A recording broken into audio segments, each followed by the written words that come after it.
નમસ્કાર વિદ્યાર્થી મિત્રો, માનવ પ્રજનનની અંદર આપણે આગળ ઋતુચક્ર એટલે કે મેન્સ્ટ્રુઅલ સાયકલ છે એમનો અભ્યાસ કરવાનો છે. હવે ઋતુચક્ર શું અને અથવા તો મેન્સ્ટ્રુઅલ કોને કહેવાય, મેન્સ્ટ્રુઅલ સાયકલ કોને કહેવાય? આગળ આપણે એક તફાવત ભણી ગયા કે ટોટલ બે પ્રકારના ચક્ર હોય છે. એક મેન્સ્ટ્રુઅલ સાયકલ હોય છે અને બીજું ઇસ્ટ્રસ ચક્ર હોય છે. મેન્સ્ટ્રુઅલ સાયકલ છે એ ખાસ પ્રાઇમેટમાં જોવા મળે છે. પ્રાઇમેટ એટલે તમે સારી રીતના જાણો છો કે આપણે સસ્તન છે તો પહેલો જ પ્રશ્ન તમને છે પ્રાઇમેટ શું છે? સમુદાય છે, વર્ગ છે, શ્રેણી છે, કુળ છે, ગોત્ર છે? એ પ્રાઇમેટ ટા અથવા પ્રાઇમેટ એવો કાંઈ શબ્દ પહેલા ચેપ્ટર ધોરણ 11ની અંદર આવ્યો હશે એ તમારે મને કહેવાનો છે. હવે આ જે માદા પ્રાઇમેટ છે એ માદા પ્રાઇમેટની અંદર ખાસ કરીને વાનર, માનવ અને બેયને જોડતા હોય એવા વચ્ચેના એપ્સ, એટલે વાનર હોય, માનવ હોય કે એપ્સ હોય, એમની અંદર ઋતુચક્ર જોવા મળે છે. અથવા તો જે પ્રજનન ચક્ર એમની અંદર જોવા મળે જેમને ઋતુચક્ર કહેવાય. હવે જ્યારે સૌ પ્રથમ વખત કોઈ પણ માદા પ્રાઇમેટ છે એમની અંદર પહેલી વાર ઋતુસ્ત્રાવ જોવા મળે, પહેલી વાર, તો એમને રજો દર્શન કહેવામાં આવે છે, મેનાર્કે તરીકે ઓળખવામાં આવે છે. શોર્ટ ક્વેશ્ચન માટે યાદ રાખજો, જે પ્રથમ વાર જોવા મળે જેને રજો દર્શન અથવા મેનાર્કે, અને ત્યારબાદ પછી દર મહિને એટલે કે દર 28 થી 29 દિવસના અંતરાલે એ પુનરાવર્તિત થતો હોય છે, તો એને આપણે રજો ધર્મ એટલે કે ઋતુસ્ત્રાવ અથવા તો મેન્સ્ટ્રુઅલ સાયકલ તરીકે ઓળખીએ છીએ. તો પહેલી વાત, રજો દર્શન કોને કહેવાય?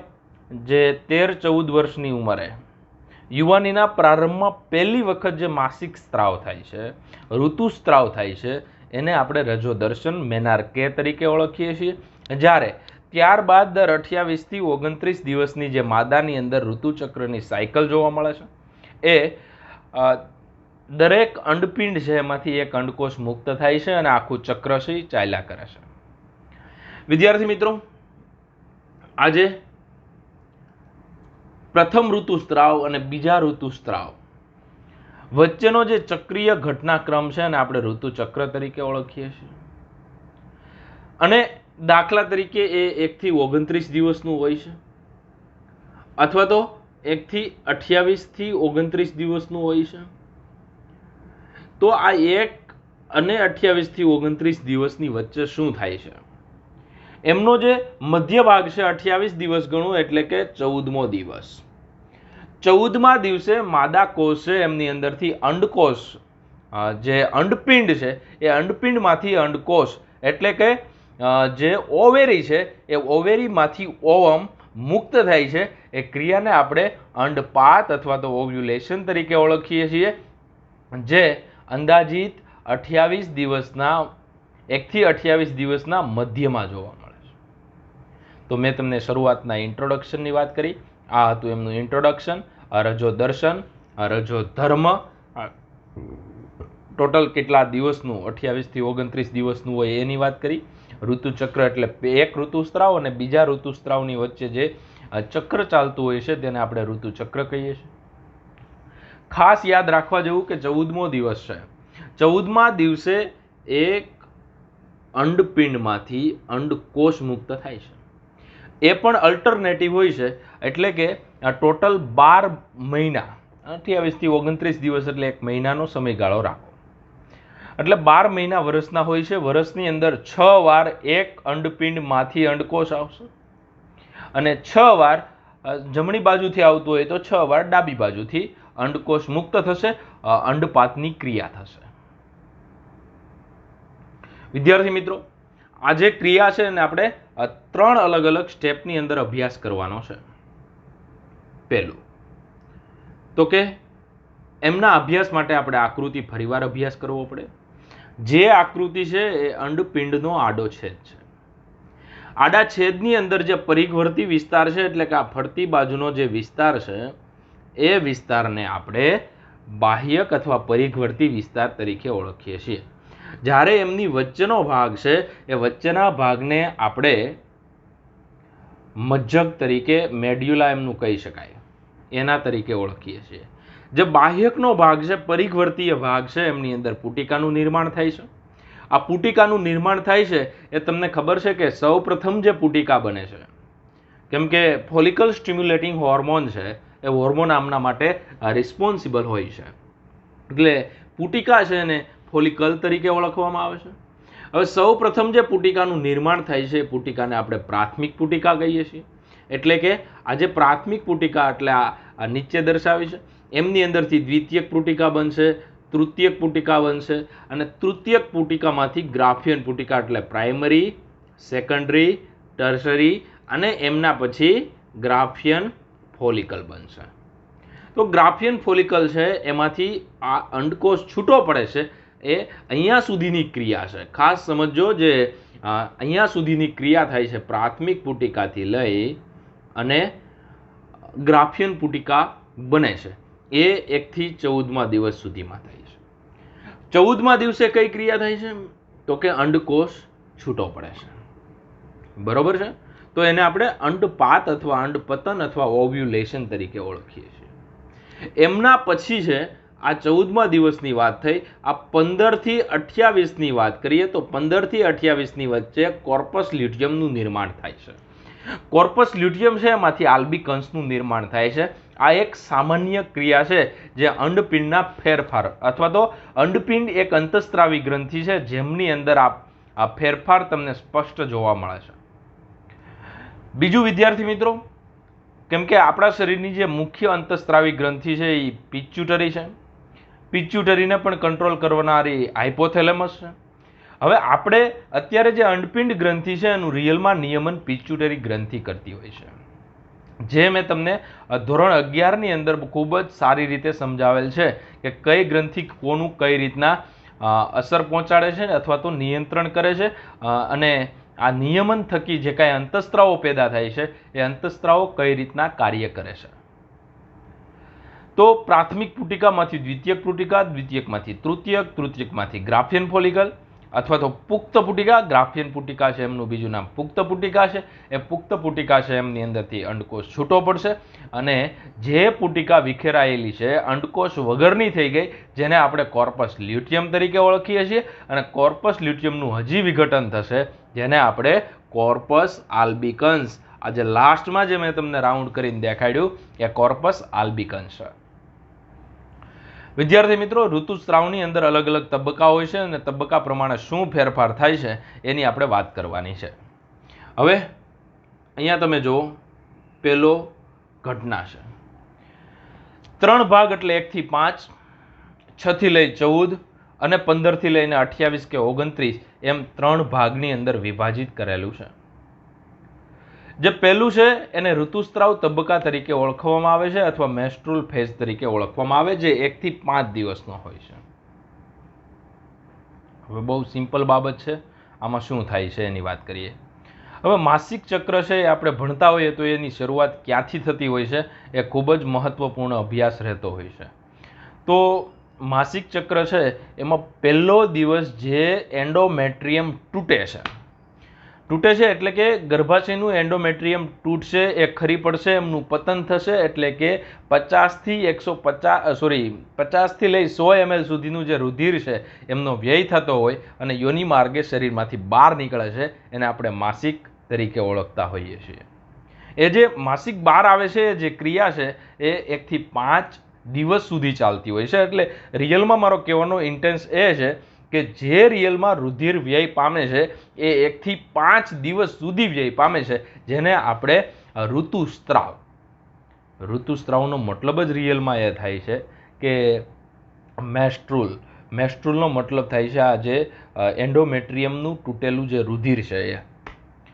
તો પહેલી વાત છે, પહેલી વાતની અંદર આ જે તબક્કો છે અને ઋતુસ્ત્રાવનો તબક્કો કહેવાય, 1 થી 5 દિવસનો તબક્કો કહેવાય, અથવા તો એ જે તબક્કો છે એને આપણે મેન્સ્ટ્રુઅલ ફેઝ તરીકે પણ ઓળખીએ છીએ.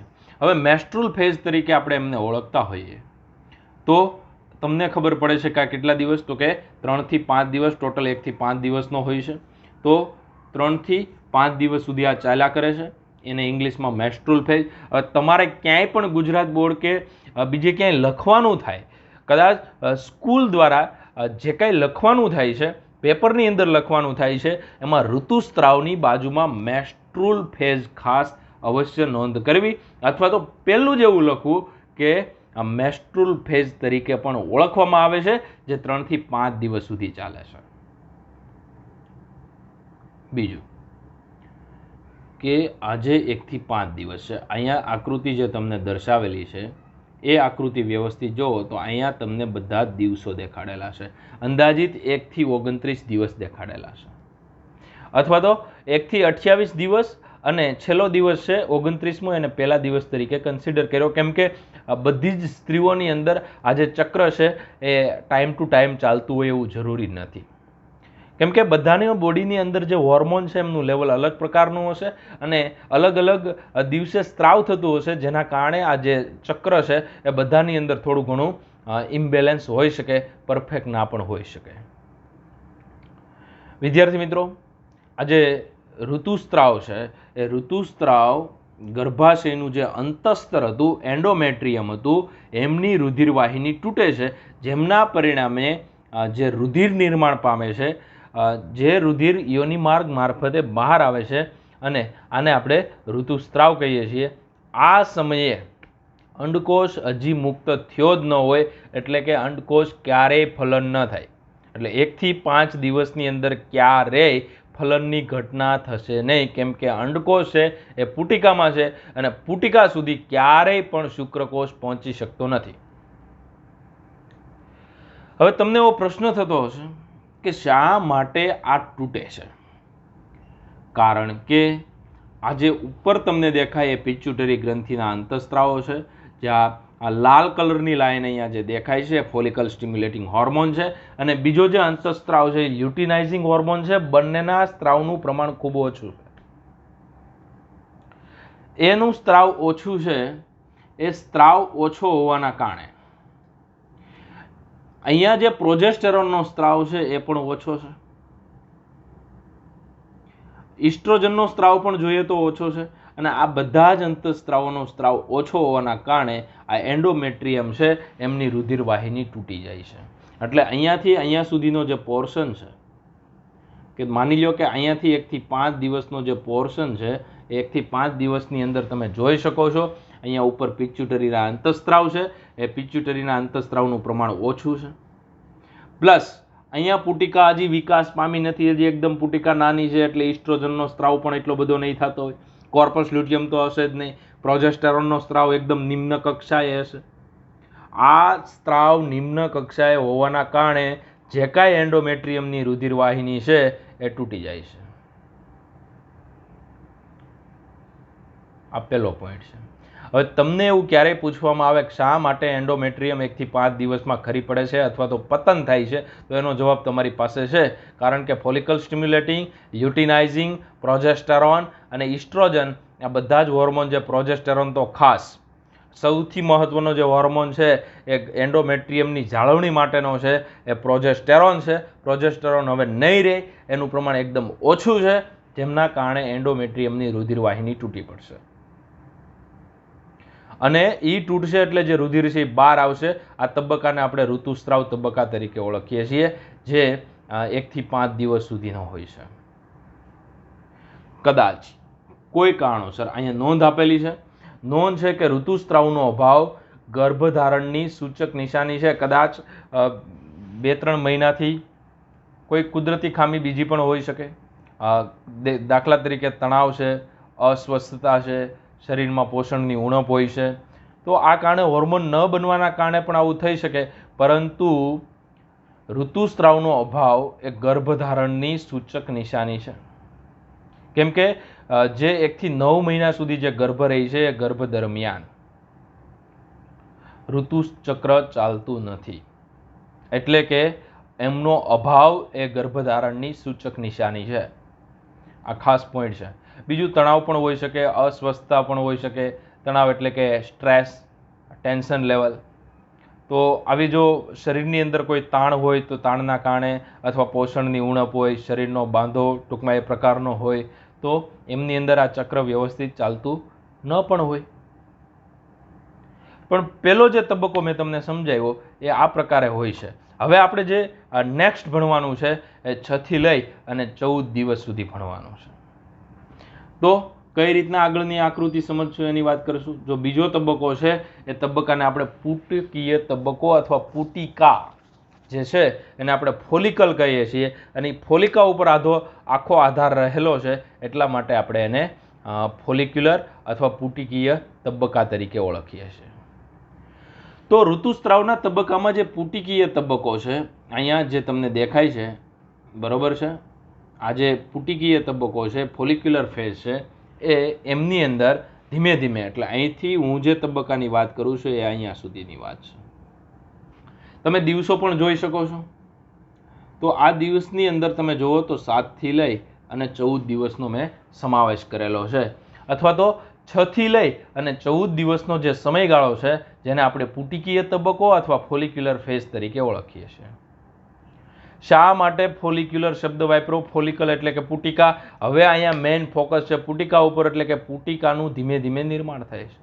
આ દરમિયાન તમે જોઈ શકો તો અહીંયા પહેલાં તમે ફોકસ કરો, જે હોર્મોન છે એ હોર્મોન, ખાસ કરીને જે પિચ્યુટરીના હોર્મોન છે એ પિચ્યુટરીમાં જે LH છે એનું પ્રમાણ ધીમે ધીમે વધે છે. હવે LHનું પ્રમાણ વધે છે, પ્લસ થોડું ઘણું પ્રમાણ તમે જુઓ જે FSHનું જે ધીમે ડાઉન ઓછું થયું હતું એ પણ વધવાનું શરૂ થશે. આમનું પ્રમાણ LH અને LHનું પ્રમાણ વધશે એટલે આ પુટિકા છે એમનો વિકાસ થશે. વિકાસ થશે એટલે પ્રાથમિક પુટિકા બનશે, પ્રાથમિકમાંથી દ્વિતીયક, દ્વિતીયકમાંથી તૃતીયક, અને અહીંયા જે તૃતીયક પુટિકા બતાવેલી છે એની અંદર વચ્ચેનો જે લાલ કલરનો ભાગ છે એને એન્ટ્રમ તરીકે ઓળખવામાં આવે છે. આ 6 થી 14 દિવસ સુધી આ પુટિકાનો વિકાસ થાય છે. આ પુટિકાનો વિકાસ થાય એ પુટિકામાંથી ખાસ યાદ રાખજો ઈસ્ટ્રોજન નામનો અંતઃસ્ત્રાવ છે એમનો સ્ત્રાવ થાય છે, એટલે ધીમે ધીમે પુટિકા વધે, પુટિકામાંથી સ્ત્રાવ થતો જાય એટલે આનું પ્રમાણ છે ધીમે ધીમે વધતું જાય છે.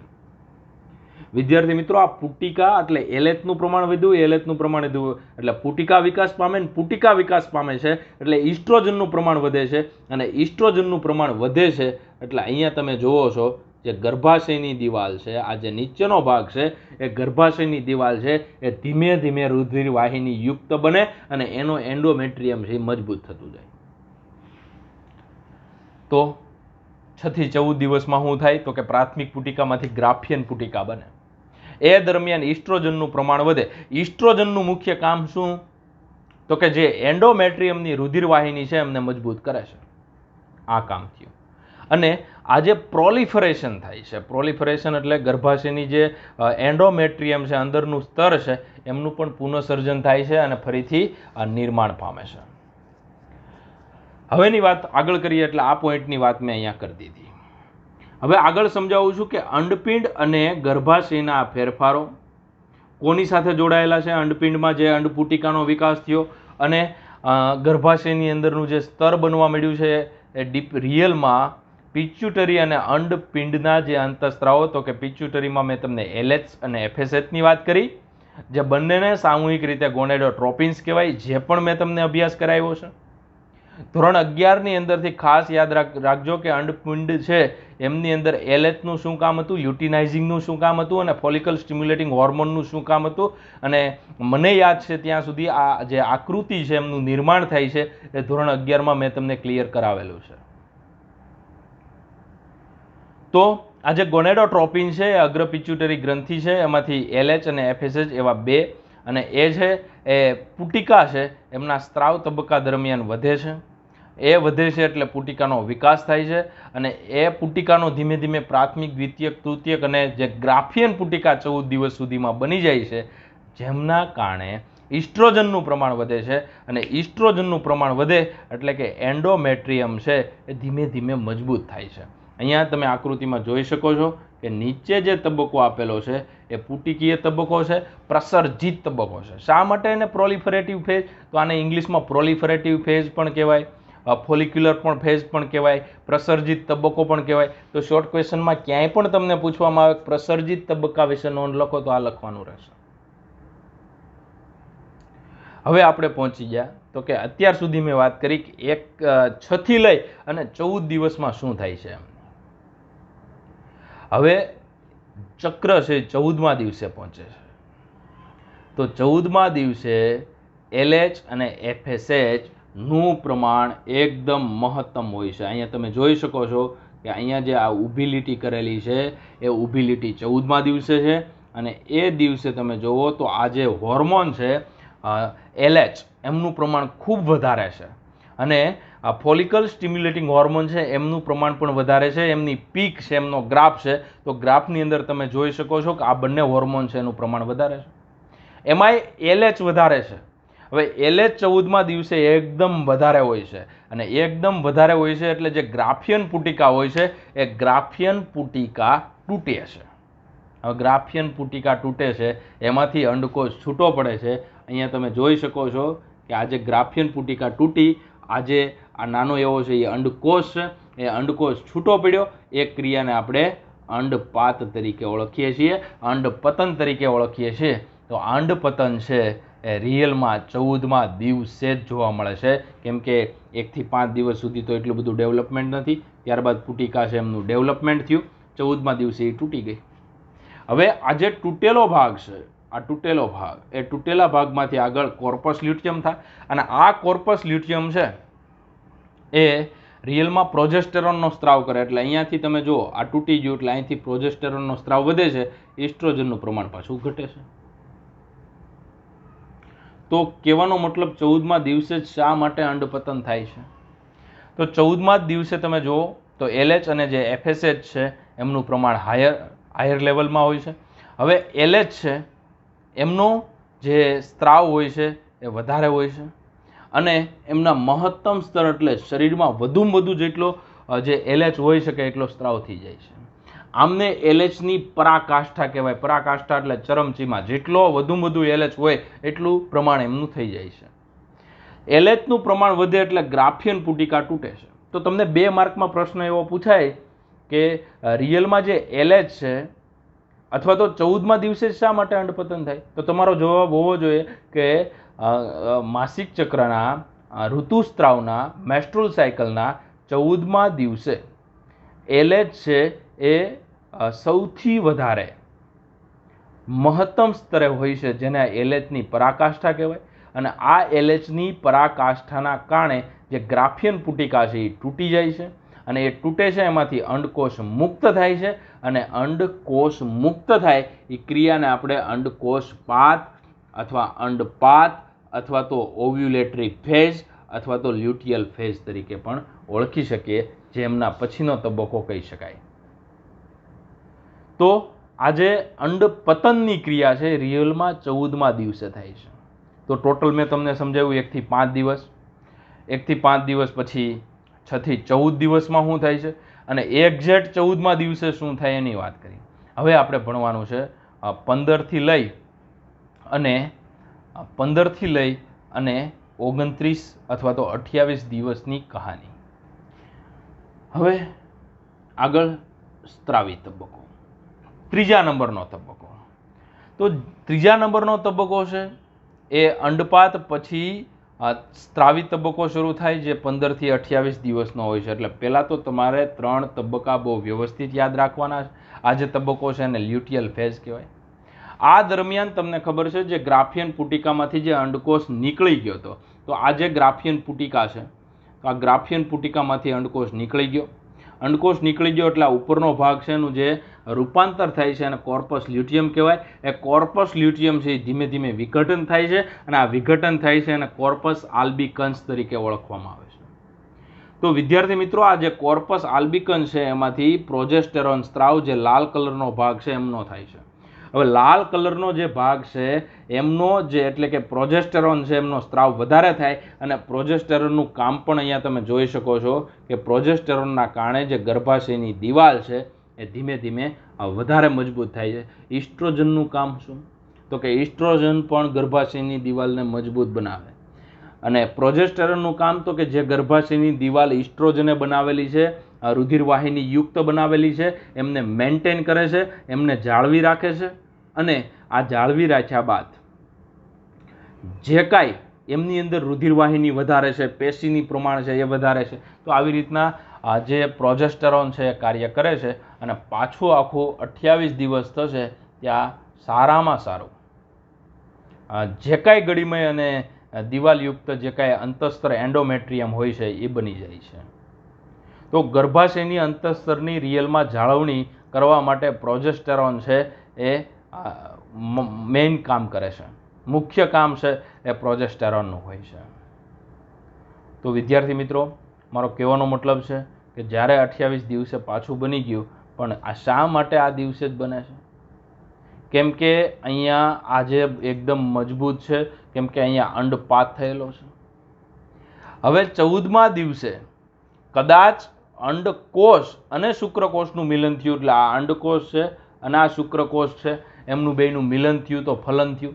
ફલન બાદ અંદાજિત 1 અઠવાડિયા, ફલનના 1 અઠવાડિયા બાદ, એટલે આ ફલિતાંડ બન્યો હતો એ ફલિતાંડના 1 કોષવાળો બનશે, એકમાંથી 2, 2ના 4, 4ના 8, 8ના 16, 16ના 32.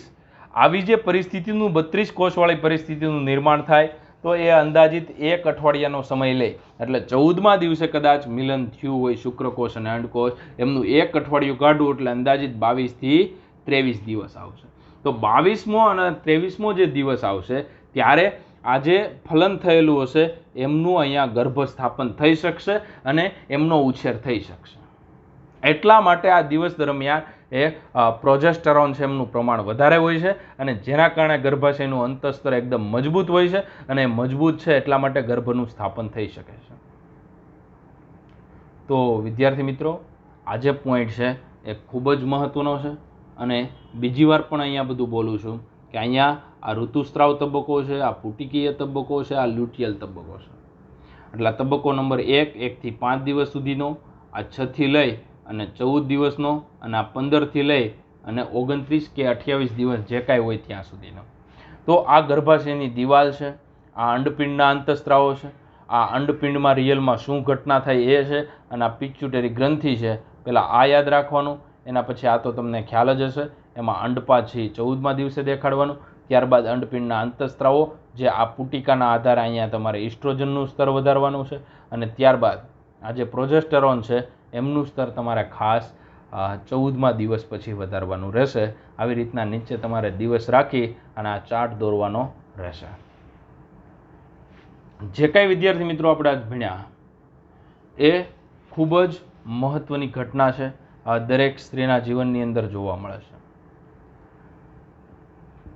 હવે તમારા બુક છે, જે ટેક્સ્ટ બુક છે, ટેક્સ્ટ બુકની અંદર રાઈટ સાઈડ એક આખો પોર્શન આપેલો છે કે સાફ સફાઈ, માસિક ચક્ર દરમિયાન સાફ સફાઈ રાખવાની બાબત છે, સેનિટરી પેડનો યુઝ છે, બરોબર છે.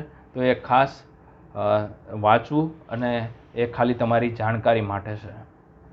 તો આવી જાણકારી છે તો આવા સમયે ખાસ કરીને જે કદાચ આમની અંદર કોઈ બેક્ટેરિયા, ફંજાઈ, વાયરસ એમનું કાંઈ કદાચ ઇન્ફેક્શન હોય, અને આ ઇન્ફેક્શન છે એ બ્લડ મારફતે ઝડપથી ફેલાતું હોય છે, એટલે જે કાંઈ આપણા રૂઢિગત જે કાંઈ નિયમો હોય છે અને પાલન કરવાનું કહેતા હોય છે એ રિયલમાં સાયન્ટિફિક જોડાયેલું છે, અથવા તો કોઈ વૈજ્ઞાનિક કારણ છે એ આમની સાથે જોડાયેલું છે.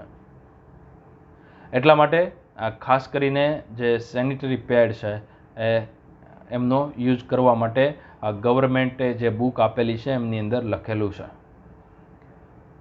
હવે આગળની વાત કરું તો કે ગર્ભધારણ દરમિયાન ઋતુચક્રની બધી જ ઘટનાઓ અટકી જાય છે.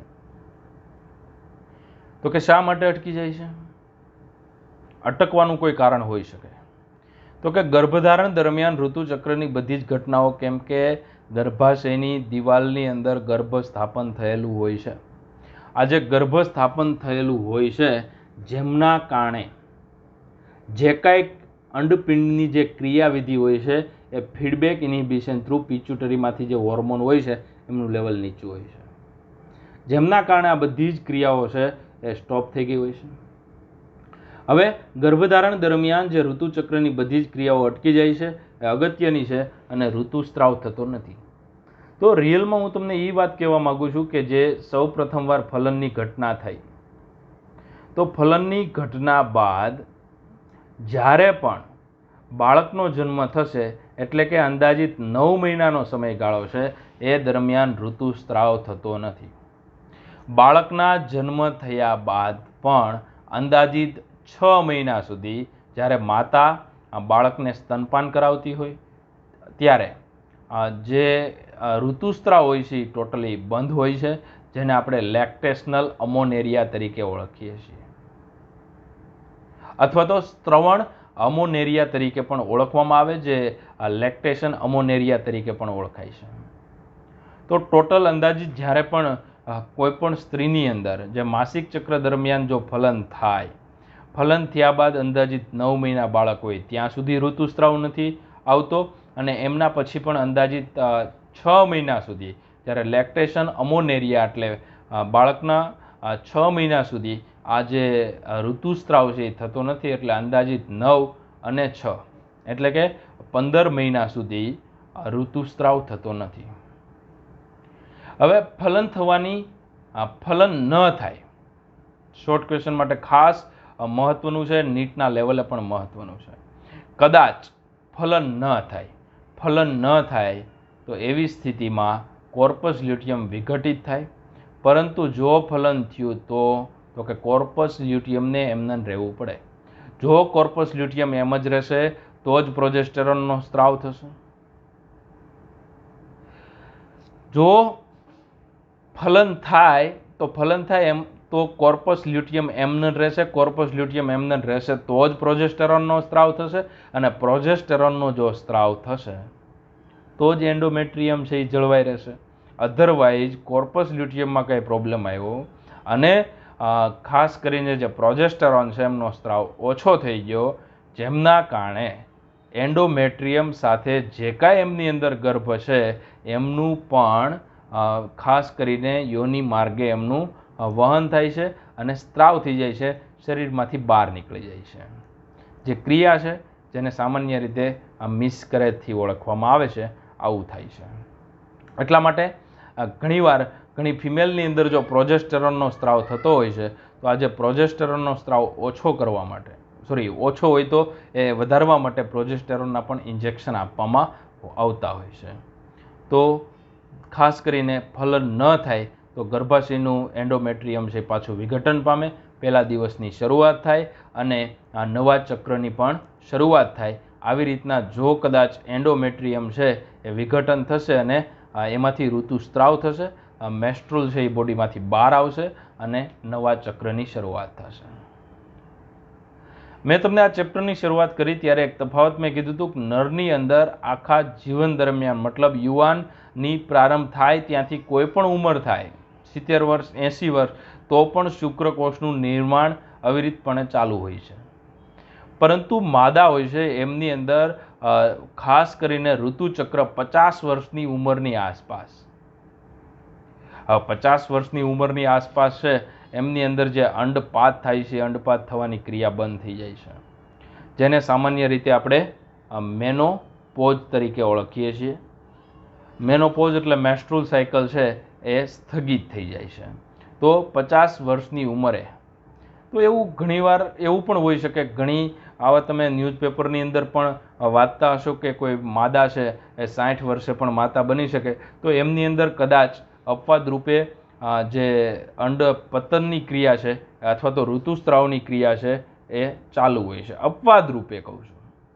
પરંતુ મોટે ભાગે છે એ મેનોપોઝ દરમિયાન, મેનોપોઝ એટલે કે 50 વર્ષની ઉંમરની આસપાસ જે ઋતુચક્ર છે એ ટોટલી બંધ થઈ જાય છે.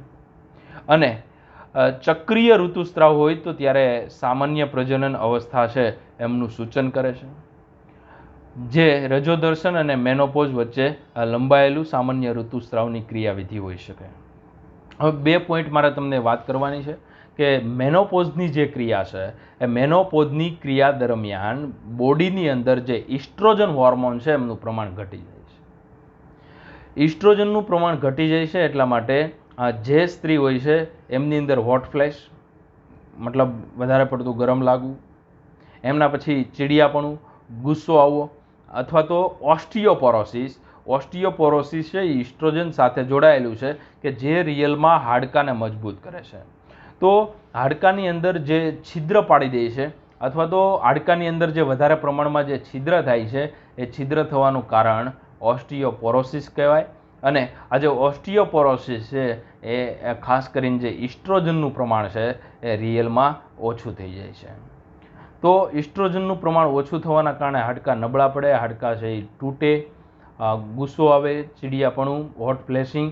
તો આવા બધા જે સિમ્પટમ છે એ મેનોપોઝ દરમિયાન દેખાઈ આવતા હોય છે. તો મેનોપોઝ રિયલમાં 50 વર્ષની ઉંમરની આસપાસ હોય છે, એ જોવા મળતું હોય છે. તો આ રિયલમાં મેં તમને લાસ્ટમાં વાત કરી એક્સ્ટ્રા પોઈન્ટ છે, વધારાનો પોઈન્ટ છે, એ તમારે ક્યાંય નોટ ડાઉન કરવાની જરૂર નથી, ફક્ત એક માઇન્ડમાં યાદ રાખવાનું અથવા તો એકદમ કે ખૂણામાં. કેમ કે ઇસ્ટ્રોજન છે એ મેનોપોઝમાં અસર કરે છે, કેમ કે એનું ઇસ્ટ્રોજનનું પ્રમાણ ઓછું થઈ જાય. તો ઘણી બધી વનસ્પતિ છે, દાખલા તરીકે સોયાબીન છે, ગ્લાયસિન મેક્સ, જેને આપણે ગ્લાયસિન મેક્સ તરીકે સાયન્ટિફિક નામ છે, એમની અંદર ફાઇટો ઇસ્ટ્રોજન હોય છે. એટલે ફાઇટો એટલે કે પ્લાન્ટ અને ઇસ્ટ્રોજન એટલે કે ઇસ્ટ્રોજન અંતઃસ્ત્રાવ.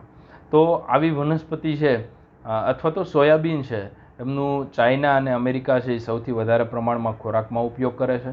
એમની અંદરથી ઘણા બધા જે આથવણ દ્વારા પ્રક્રિયા પામી અને ઘણા બધા ફૂડ પણ બનાવે છે અને જે ખોરાક તરીકે પણ ઉપયોગ લે છે.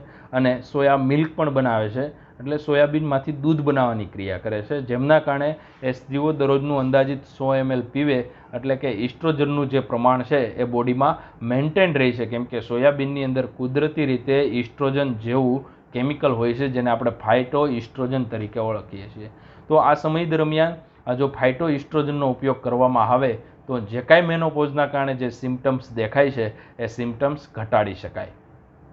તંદુરસ્ત વ્યક્તિ આવી વસ્તુ વિચારી શકે છે. તો વિદ્યાર્થી મિત્રો, આજનો જે આપણો પોઈન્ટ મેઇન હતો એ પોઈન્ટની અંદર માસિક ચક્રની આખી જે ટોટલ ક્રિયા છે એ ક્રિયાની આપણે વાત કરી. હવે જે નેક્સ્ટ પોઈન્ટ છે એ ટોટલી ફલન સાથે જોડાયેલો છે. તો ફલનની ક્રિયા છે એ ફલન રિયલમાં કઈ રીતના થાય છે, ફલન છે એ રિયલમાં જ્યાં થાય છે ત્યાંથી આગળ કઈ રીતના ગર્ભ સ્થાપનની ક્રિયા થાય છે, તો એમનો આપણે અભ્યાસ કરવાનો રહેશે. આગળની હું વાત કરું છું તો કે ફલનની ઘટના. હવે જે ફલન કરીએ છીએ મતલબ ભણીએ છીએ તો ફલન છે ને આપણે ફર્ટિલાઇઝેશન આગળની જે કાંઈ ક્રિયા હતી એ પૂર્વ ફલન ઘટનાની અંદર સમાવેશ પામે છે. તો આ જે પૂર્વ ફલન ઘટના છે એ પૂર્વ ફલન ઘટના હવે આપણે ભણશું એ ફલન એટલે કે શુક્રકોષ અને અંડકોષનું મિલન. તો શુક્રકોષ અને અંડકોષનું મિલન કઈ જગ્યાએ થાય છે, કઈ રીતના થાય છે એ ખૂબ મહત્વનું રહેશે. તો પેલું સવનન એટલે કે નર અને માદાનું મિલન થાય છે. તો નર અને માદાનું મિલન થાય છે, જે ક્રિયા છે એને મેથુન ક્રિયા કહેવાય. તો કોપ્યુલેશન પણ કહેવાય, કોઇટસ પણ કહેવાય. તો જે ઇન્ટરકોષની ક્રિયા થાય છે એ ઇન્ટરકોષ દરમિયાન જે નરનું શિશ્ન છે એ માદા છે એમના યોનિમાર્ગમાં દાખલ થાય છે અને યોનિમાર્ગની અંદર અંદાજિત 2 થી 4 ml અથવા તો 3 થી 4 ml જેટલું જે વીર્ય છે યોનિમાર્ગમાં ઠાલવે છે. હવે આમાં 200 થી 300 મિલિયન જેટલા શુક્રકોષો, આપણે જે વાત કરી હતી આગળ, એ શુક્રકોષો હોય છે વીર્યની અંદર. એ શુક્રકોષોની અંદર જે પૂંછડી હોય છે ને પૂંછડીની અંદર તમને ખબર છે કે શુક્રાશય હતું, એ શુક્રાશય રસની અંદર ફ્રુક્ટોઝ હશે અને ફ્રુક્ટોઝ અને કણાભસૂત્રનો જે મધ્ય ભાગ હતો એમની અંદર કણાભસૂત્ર હતા. એ એટીપીનો ઉપયોગ અથવા એટીપી બનાવશે અને એમનો ઉપયોગ કરી અને એની પૂંછડી મૂવમેન્ટ કરતી હશે. તો આ પૂંછડી છે એમની મૂવમેન્ટ કરે છે એટલે ચલિત શુક્રકોષો છે ઝડપથી સ્ત્રવે. એટલે યોનિમાર્ગથી આગળનો ભાગ હતો એને આપણે ગ્રીવા કહેતા હતા. ગ્રીવાથી શુક્રકોષ છે એ ગર્ભાશયમાં પ્રવેશે. ત્યાં સુધીમાં ઘણા બધા જે પીએચ ફેક્ટર છે એ થોડું ઘણું અસર કરે છે. તો આજે યોનિમાર્ગની પીએચ અને વીર્યની પીએચ એ તમારે મને કોમેન્ટ દ્વારા જણાવવાની છે કે એમના ફ્લુઇડ છે, અથવા તો એ કોમેન્ટ દ્વારા ન જણાવો પણ તો તમે તમારી રીતે ફાઇન્ડ કરીને અહીંયા કંઈક લખી નાખજો. તો જે કાંઈ આજે ખાસ શબ્દ મેં વાપરેલો છે, ગ્રીવા અને ગર્ભાશયમાં પ્રવેશ પામે, ત્યારબાદ ઘણા બધા શુક્રકોષો છે એ શુક્રકોષો નાશ પામે છે. થોડા શુક્રકોષો જ ગર્ભાશયમાં આગળ વધે છે અને એ બંને બાજુની જે અંડવાહિની છે એમના તરફ આગળ વધે છે. હવે નીચેથી જે અંડપિંડ છે, અંડપિંડમાંથી અંડકોષ આવે છે. અંડકોષ છે એ અંદાજિત તમને કદાચ ખબર હશે તો એ ઇથમસ તુંબકીય જે જોડાણ હતું અથવા તુંબિકા ઇથમસ જોડાણ હતું ત્યાં સુધી પહોંચે છે. એટલે હું જે વાત કરવા માગું છું એ આ પોઈન્ટની વાત કરું છું કે આ જે યોનિમાર્ગ હતો, યોનિમાર્ગમાં જે શુક્રકોષો આવ્યા એ આ જે ઉપરનો વિસ્તાર છે એ ગ્રીવામાંથી ધીમે ધીમે શુક્રકોષો એ ચાલતા ચાલતા અહીંયા પહોંચશે. આ નીચેના આ જે અંડપિંડ છે, અંડપિંડમાંથી અંડકોષ આવશે, એ અહીંયા આવશે. અને આ બે જોડાણ છે એને આપણે તુંબકીય અથવા તો ઇથમસ, તુંબકીય અથવા તુંબિકા ઇથમસ જોડાણ કહીએ છીએ. ત્યાં બંનેનું મિલન થાય છે અને આ મિલન અહીંયા તમને દેખાડેલું છે. તો રિયલમાં જે કાંઈ બંનેનું મિલન થાય છે એ અહીંયા થાય છે. તો તમને ક્યારેક એવું પૂછવામાં આવે ફલન કઈ જગ્યાએ થાય છે, તો આજે તમને અંડવાહિનીની જે જગ્યા દેખાડી હતી અને ત્યાં થાય છે. ત્યારબાદ અંડપિંડમાંથી મુક્ત થતો અંડકોષ તુંબકીય ઇથમસ જોડાણ સ્થાને પહોંચે છે અને જ્યાં ફલન થાય છે. ફલન ફક્ત ત્યારે થાય જ્યારે અંડકોષ અને શુક્રકોષનું એક સાથે તુંબકીય ઇથમસ જોડાણ હતું ત્યાં સુધી આવે. તો બંને એક સાથે શુક્રકોષ અને અંડકોષ જે મેં તમને વળાંક દેખાડ્યો એ વળાંક સુધી પહોંચશે ત્યારે જ ફલનની ક્રિયા થશે, બાકી ફલન નહીં થાય. આ પણ સૌથી વધારે ફલન થવાની શક્યતા છે એ 14મા દિવસે હોય છે, કેમ કે 1 થી 13 દિવસ સુધી તો અંડપિંડમાંથી અંડકોષ મુક્ત નહીં થયો હોય. પછી જે કાંઈ 16-17 દિવસની વાત કરીએ તો ત્યારે અંડકોષ એટલો બધો સક્રિય હોતો નથી. તો રિયલમાં 14માંથી આગળના 2 દિવસ અને 14થી પાછળના 2 દિવસ એટલે કે 12, 13, 14, 15, 16 તો માસિક ચક્રના 12 થી લઈ અને 17 દિવસ સુધી એમની વચ્ચે જો સમાગમ ન કરવામાં આવે તો ફલન થવાના ચાન્સીસ છે એ ઓછા થાય છે. અથવા તો બીજા શબ્દોમાં કહીએ તો એ વચ્ચેના 12 થી લઈને 17 દિવસના સમયગાળા દરમિયાન ફલન થવાની શક્યતા વધારે હોય છે, અથવા તો બાળક બનાવવાની જે ક્રિયા છે એ સૌથી વધારે શક્યતા ધરાવતું હોય છે. બીજી બાબત કે 17 થી લઈ અને 28 દિવસ સુધી કોઈ પણ પ્રકારના ફલનના ચાન્સીસ નથી રહેતા. એવી જ રીતના 1 થી લઈ અને 12 દિવસ સુધી પણ એક પણ પ્રકારના જે ફલન થવાના અને બાળક બનવાના ચાન્સીસ છે એ હોતા નથી. સૌથી વધારે ચાન્સીસ 12 થી લઈ અને 17 દિવસની વચ્ચે હોય છે, કેમ કે એ દિવસ દરમિયાન અંડકોષ છે એમનું અંડપતનની ક્રિયા દ્વારા છૂટો પડતો હોય છે. અને એ મેં તમને વાત કરી એ તુંબિકાના જોડાણ જે ઇથમસ તુંબકીય જોડાણ સ્થાન છે એ ત્યાં બંનેનું મિલન થાય છે અને શુક્રકોષ અને અંડકોષ બે ભેગા થાય છે. એ ક્રિયાને આપણે ફલન તરીકે ઓળખીએ છીએ. વિદ્યાર્થી મિત્રો, ફલન દરમિયાન શુક્રકોષ છે મેં તમને આગળ વાત કરી હતી એ પ્રમાણે ઝોના પેલ્યુસિડા ના સંપર્કમાં આવે છે અને પટલમાં ફેરફાર પ્રેરી દે છે. એટલે કે જે તમને આગળ મેં અંડકોષની આગળ આકૃતિ દેખાડી હતી એ આકૃતિ તમારે ખાસ જોવી. જે અંડકોષ છે એમની ફરતી બાજુએ જે સ્તર છે ઝોના પેલ્યુસિડા, તો એ ઝોના પેલ્યુસિડા સ્તરની અંદર એવો ફેરફાર કરી દે છે કે બીજા શુક્રકોષો હવે પ્રવેશ કરી શકતા નથી. એ બંને વચ્ચેનું જે ગેપ હોય છે એ ગેપનું પ્રમાણ વધારી દે છે. આથી હંમેશા એવું થાય છે કે એક અંડકોષ છે એમનું 2 શુક્રકોષ વડે ફલન ક્યારેય થતું નથી. અથવા તો બીજા શબ્દોમાં કહું તો એક અંડકોષ છે એમનું ફલન એક જ શુક્રકોષ દ્વારા થાય છે. એમનું પણ કારણ છે કે જે શુક્રકોષનો જે આગળનો વિસ્તાર છે અને આપણે શુક્રાગ્ર તરીકે ઓળખીએ છીએ, અને આ શુક્રાગ્રમાંથી સ્ત્રાવ થતા જે કાંઈ ઉત્સેચકો હતા એ ઝોના પેલ્યુસિડા અને કોષરસ પટલ મારફતે પ્રવેશ કરવામાં શુક્રકોષને ખાસ મદદ કરે છે.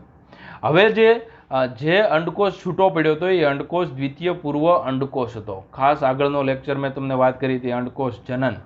તો અંડકોષ જનનની અંદર હતો જે અંડકોષ છૂટો પડે છે અંડપત જે 14મા દિવસે થાય છે એ દ્વિતીય પૂર્વ અંડકોષ હોય. જેવો શુક્રકોષ જોડાણો એટલે એમનું આ દ્વિતીયક અર્ધીકરણની જે ક્રિયા છે એ પૂર્ણ થશે અને દ્વિતીયક અર્ધીકરણની જે ક્રિયા પૂર્ણ થાય ત્યારબાદ દ્વિતીયક ધ્રુવકાય અને અંડકોષ છૂટા પડે. આ અંડકોષ છે એ ખાસ આગળની ક્રિયામાં જાય અને એમાંથી 1ના 2 જેને આપણે યુગ્મ નજ તરીકે ઓળખીએ, જેમાં 1 થી 2, 2ના 4, 4ના 8, 8ના હોળ, હોળના 32, 32ના 64 એવી રીતના કોષો બને છે. એવી રીતના વિભાજન પામે છે અને જે આખું એક ગોળ દડા જેવી રચના બનાવે છે અને આગળ જતાં બ્લાસ્ટુલા, ગેસ્ટ્રુલા જે કાંઈ કન્ડિશન આવશે જેનો આપણે ડિટેલમાં અભ્યાસ કરશું એમનું નિર્માણ થશે અને રિયલમાં એમનું એન્ડોમેટ્રિયમમાં સ્થાપન થશે. તો અહીંયા તમને એ જ વાત કરવામાં આવી છે કે દ્વિતીયક અર્ધીકરણ પણ અસમાન પ્રકારનું હોય છે. એમાં દ્વિતીયક કાય અને એકકીય અંડકોષ છૂટા પડે છે. અને હવે જે બનશે એ ફલિતાંડ બનશે અને ફલિતાંડ હશે એ 2n હશે. તો અહીંયા તમને જે આકૃતિ આપેલી છે એ આકૃતિ અત્યારે આપણે ભણ્યા છીએ, આ પોર્શનની વાત કરી છે. અને આ જે અંડકોષ છે એ રિયલમાં દ્વિતીયક પૂર્વ અંડકોષ હશે.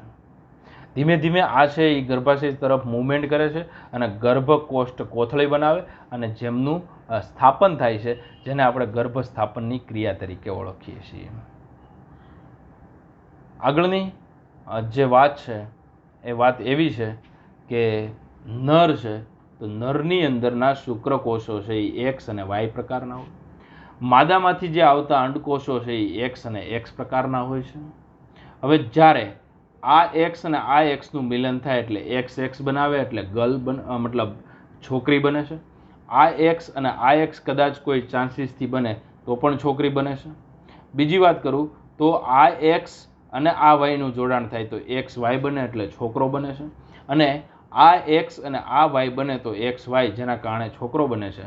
તો ટોટલ એક્સ એક્સ છે એ છોકરીમાં, એક્સ વાય છે એ છોકરામાં એટલે કે નરની અંદર જોવા મળે છે. તો નરને માદા બનવાના જે કાંઈ ચાન્સીસ છે અહીંયા તમે જોઈ શકો, આ માદા બનવાના ચાન્સીસ 50% હોય છે. એવી રીતના નર બનવાના ચાન્સીસ પણ 50% હોય છે. એટલે કુદરત 100% છોકરો કે છોકરી આને આવે એવું ન હોય, પરંતુ બધાને છોકરો આવે અથવા તો છોકરી આવે એની સમાન તક હોય છે, અથવા તો કુદરતનો 100% એ બાબતની અંદર ન્યાય હોય છે. પરંતુ જે માણસ છે એ જ ન્યાય નથી કરતો. એટલા માટે બેટી બચાવો અભિયાન ચલાવવામાં આવે છે. આ જે પોર્શન છે એ પોર્શનની અંદર તમે જોઈ શકો બાળકની જાતિ આ તબક્કાથી નક્કી થાય છે. સ્ત્રી જે માનવની માદા છે એમાં રંગસૂત્રની ભાત રૂઢિગત એક્સ એક્સ હોય અને નર હોય તો એમની અંદર એક્સ વાય હોય. એટલે માદા હોય તો એક્સ એક્સ, નર હોય તો એક્સ વાય. હવે તેથી માદા દ્વારા જે ઉત્પન્ન થતા જે અંડકોષ છે એ હંમેશા એક્સ પ્રકારના હશે, પરંતુ નર દ્વારા જે શુક્રકોષો પેદા થાય છે એ એક્સ અને વાય પ્રકારના હોય છે. એમાં 50% એક્સ પ્રકારના અને 50% વાય પ્રકારના હોય છે. માદાની અંદર 100% જે અંડકોષ પેદા થાય છે એ એક્સ પ્રકારના હોય. નરની અંદર જે શુક્રકોષ પેદા થાય છે મેં તમને આગળની ક્રિયાવિધિ સમજાવી કઈ રીતના 50% પેદા થાય છે. નર અને માદા જનન કોષોનું જોડાણ બાદ જે ફલિતાંડ બને એમાંથી એક્સ એક્સ કે એક્સ વાય રંગસૂત્ર ધરાવે. જો એક્સ વાય રંગસૂત્ર ધરાવતો શુક્રકોષ અને અંડકોષને ફલિત કરે તો તેના ઉપર ખાસ તમને વાત કરી એમ નર બનશે. અને એક્સ એક્સ રંગસૂત્ર ભેગા થાય તો એ માદામાં વિકાસ પામશે. તો આવી રીતના જે કાંઈ નર અને માદા છે એ કઈ રીતના નિર્માણ પામે છે એ ઉપર મેં તમને ટેબલ દ્વારા સમજાવ્યું. તો વિદ્યાર્થી મિત્રો આવી રીતના તમારે અભ્યાસ કરવાનો રહેશે. Thank you.